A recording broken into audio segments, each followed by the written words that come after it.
yung mga kamag-anak namin at mga kapitbahay na may lumang notebook. Kung matatanda ninyo, di ba, may mga hindi pa naman nasusulatan. May mga natin namin pages. Magaling ako sa recycling. At dahil ang aking ina naman ay mananahi, so yung ritaso ng tinahin niya, yung aming uniforme. Magaling din ako sa pananahi, natuto rin ako noon.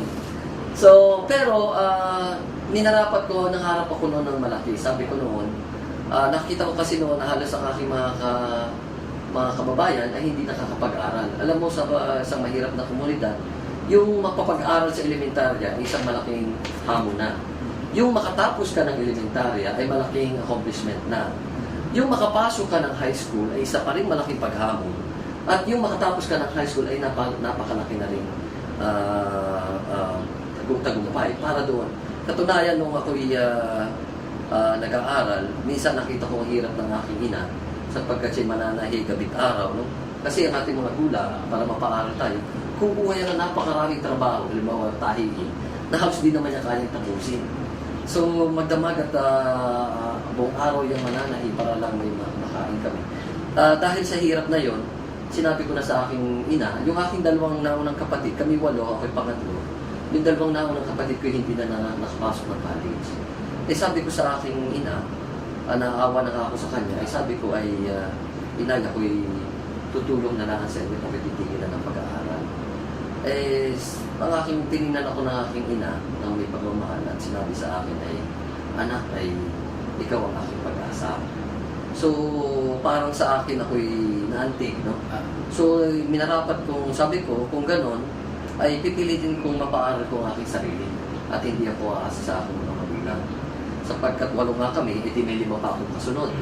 So, sabi ko, kung ako naman, kaya ng katawan ko, ay mag-aaral ako ng aking at kung hanggat maaari ay tutulong pa ako sa amin. So, noong pinalad naman ako nakapasok sa seminaryo. Nagseminaryo ako noon. Nagtaka ako maging pari. Pero, high school ba ito? High school yan. High school. Para ako'y makapasok ng high school.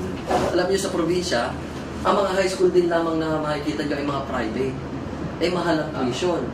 No, nakita ko ng aking ina noon, para lamang makakuha ng examen, kami at ang aking mga kapatid, gagawa siya ng love letter sa mga teacher namin na kung pwede bang utang muna ang tuition. Kasi yung promissory note. Oo, promissory note. Saka installment doon eh.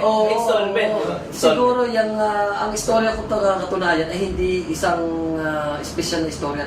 Ito ay istorya ng lahat ng ating ordinaryong mamamayan Pilipino. Sapagkat ako hindi nag-iisa, nakikita ko ito sa lahat ng karamihan sa ating mga mamamayan. So yun, no? So kami, kung para makakuha ng exam, kasi hindi ka papa-examin hanggat hindi ka nagbabayad ng tuition.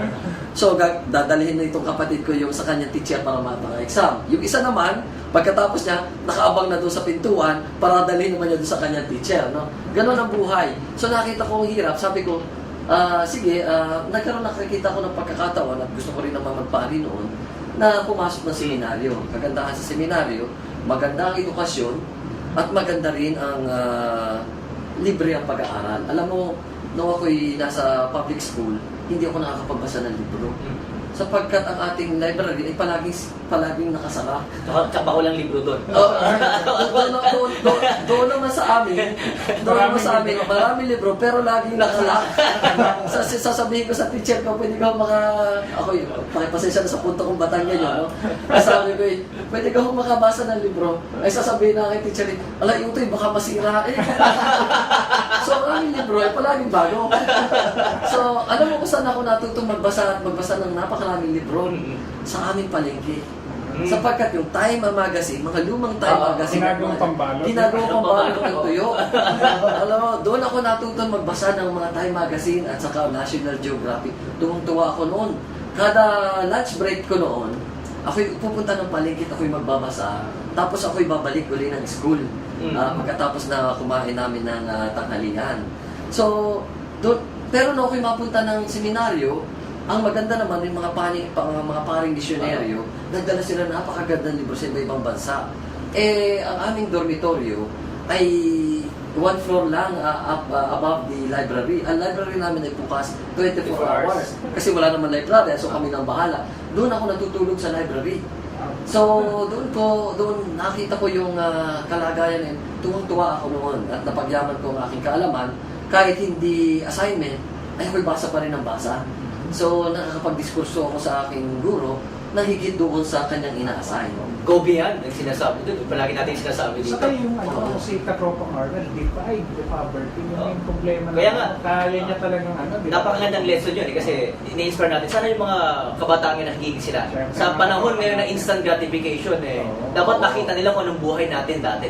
Oo, napakasarap nga ngayon. May internet na. Oo. Noon, dati noon, halos di ka makabasa ng dyaryo. Saka yung kahirapan, hindi yan Nakapag-aral, di ba? Hindi yung kahirapan, hindi problema sa Katropang Arnold. Katropang Arnold, Oo. alam ko, naghirap ka, nagseminaryo ka, pero nakapunta ka naman ng Harvard. How does it feel? Oo. Well, yun ay, alam mo, ito ang sinasabi ko sa ating mga kababayan at katulad na sabi ni Katropang Joar, kung minsan, makakamit mo ang pangarap na higit sa iyan, hindi mo kayang pangarapin. Ibig ko sabihin, you could achieve a dream that you were not even able to dream of. No? Kasi hindi ko naman pinangarap dati noon nung bata ako na makapunta ako sa Harvard. Ang aking alam mo pangarap noon ay makatapos ng elementary. Pagkatapos ng elementary ay makatapos ng high school. Pagkatapos ng high school ay makatapos ng college. Pero hindi ko pinangarap na yung pagpasok ko sa college ay napakalaki rin paghamon sapagkat nung ako lumabas na ng seminaryo sapagkat nakita ko na ako na hindi pa talaga para maging pare, no? Ang biro ko nga dyan, bawal ang gwapo sa pare. So, lumabas ako, no? Mahirap ang sasabihin si Padre Casanova. Medyo delikado yan. So, pero, nang ako'y pumunta ng Maynila, 100 piso lang talaga ang aking laman ng bulsa. At lakas ng loob. At paniniwala sa Panginoon. No? Ako naman ay naniniwala na basta ikay nagsisikap, ay tutulungan ka talaga ng Panginoon para makamit ang iyong pinapangarap. At ganun nga nangyari. Kaya nga napatira ako dyan sa Fort Bonifacio, nang yan na hindi pa nade-develop. May mga slum areas dyan. Ako ay nanirahan sa aking tiyahin na doon sa bake shop niya ako natutulog, sa sahig, kung minsan doon sa basahan ng tinapay, para lang makapasok sa UP. Pinalad naman na naging scholar ako sa UP. Kung minsan, pagka ako gutom na wala ka na akong maisip na gawin, ako umiiyak na lamang at nagdadasal doon sa UP Chapel. Doon sa may parang UFO doon, may adoration chapel doon. Sapagkat katulad kong probinsyano, ay wala naman akong kaanong kaibigan at kakilala rito sa syudad. Nakulture shock nga ako dito Alam mo, unang punta ko ng UP, doon ako pag bumaba sa Pilcoa, kita ko Universidad ng Pilipinas. Alam mo naman sa probinsya, pag kita mo, akala ko pwede mo na. Hindi nilakad ko mula Pilcoa sa may loob sa may registration. At pagkalayo pawisan ako. Hindi pa ako marunong gumamit ng ano yun, yung water fountain. No? So, pero naisip ko noon, isa lang talaga nasa isip ko noon, sabi ko magtatapos ako ng pag-aaral.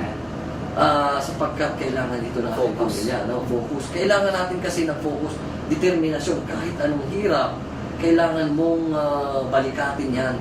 Sapagkat kakayanin, no? Siyempre, Katropang Arnold, nasa UP ka na.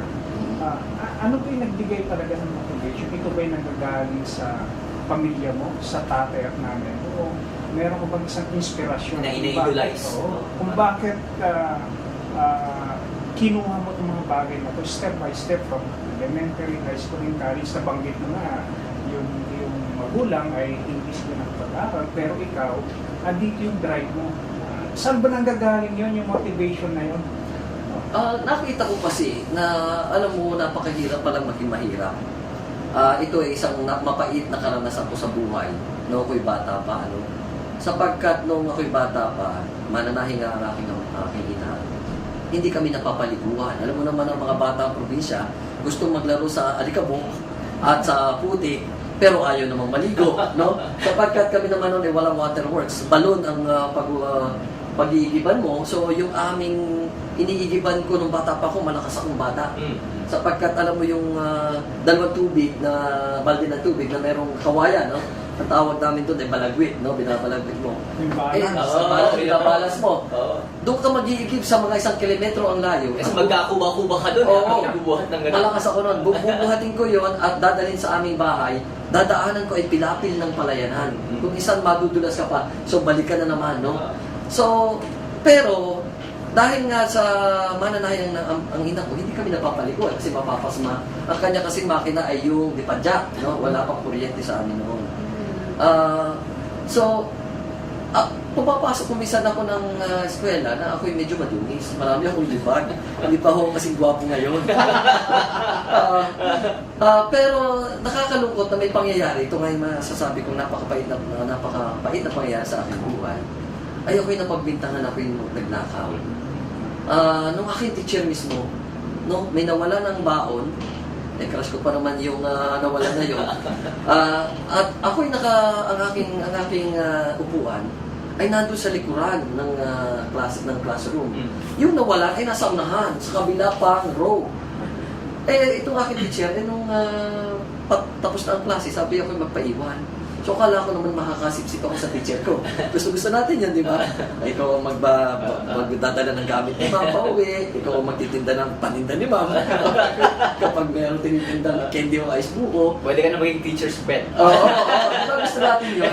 Pero dahil nung nangyari yun, ay galit na galit siya sa akin ako sinigawan. Ako'y pinagbibintangan na ako nagnakaw.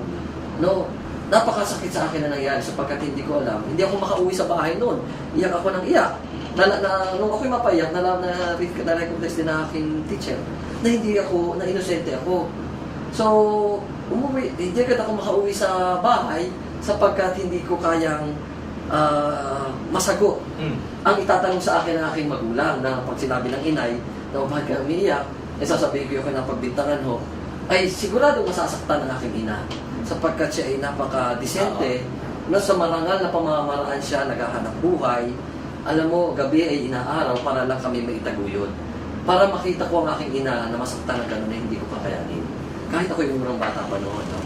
Yung akin namang ina, ama, ay alam mo sa Batangas, malaking bagay ang karangalan ng pamilya.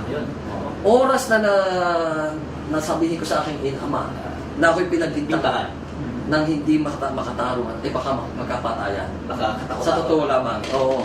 Alam mo, sapagkat dangal sa isang mahirap na komunidad na magkakilala kayo lahat sa buong bayan, para ikaw ay mapabalita ng iyong anak ay nagnakaw, ay malaking kahihiyan sa pamilya at maaaring ikamatay. No? Maaaring magkapatayan. Ganon kasi ang mga Batanggenyo. No? Pero, so sa ako, ay iyak lang ng iyak doon sa may sagingan sa ilalim ng likuran ng school. Bakit, tataka ako, bakit pa ako napapili nitong aking teacher na ito?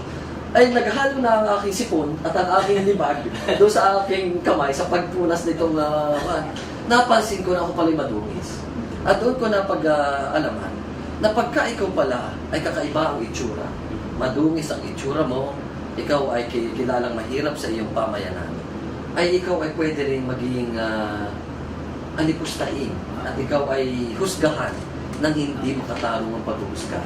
Ang ating itsura, ang ating kalagayan sa buhay, ang ating paniniwala, ay maaaring maging dahilan ng hindi makatarong ang paghuhusga ng lipunan sa atin. Ganoon pala ang lipunan. So, sabi ko sa aking sarili, ay hindi naman totoo yan. So, ang aking magulang ay marangal na mga magulang, mapagmahal, masipag, no? Kahit anong hirap ay dadanasin para lang kami may taguyod na pamilya. Sabi ko, hindi makatarungan yan. So, kailangan kong ipakita sa lipunan na nagkamali, lalo na sa aking guro, na siya ay malaking pagkakamali. Sa magsimula noon, hindi ko ninais na ako'y makonor. Ang ninais ko noon ay magkaroon ako ng kaalaman nang higit sa kaalaman ng aking mga kaklase. Napaganda doon. Oo. Katrong Arnel, nagtrabaho ko sa Jollibee. Oo. Pwede ba i-relate mo ng konti kung ano yung nangyari? Ito natutunan natin na pwedeng matutunan ng mga kabataan natin nanonood ka. So lahat mo nakikinig. Oo. Dahil nga wala akong pera, napunta ako dito sa UP. Salamat naman sa Diyos na ako'y natanggap sa UP.